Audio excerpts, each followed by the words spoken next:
iyadoo nolol adag ay ku nool yihiin dadka aan lahayn xubnahooda muhiimka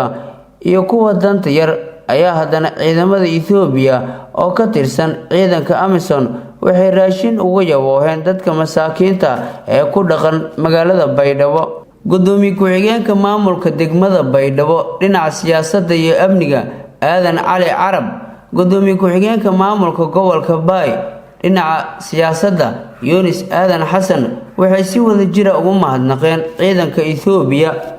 oo liinka talagaligeeka dadkanka doran oo masaakiinta naafada iyo handhoolada iyo meel raayini walaalaheen AMISOM iyo hangordeen raashinku oo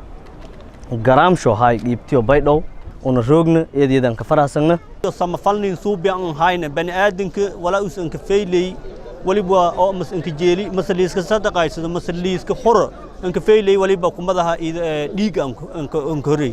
Wasiirka warfaafinta dowlad goboleedka Koonfur Galbeed Xasan Cabdi Maxamed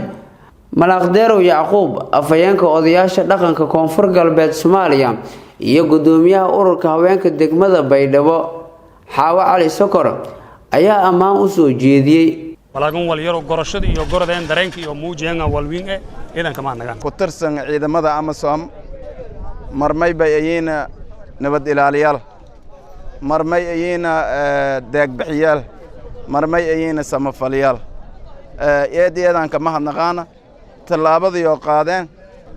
gorada shacabka Koonfur Galbeed qaasatan kan degmada Baydhabo dhibaatada hay waliisa aamay inuu wala ku gooyo dad 110 qof ee wal siyaan oo masaakiin iyo eran eedan ka faraxsan waan hadhawaayaan hadii uu neena maamulka degmada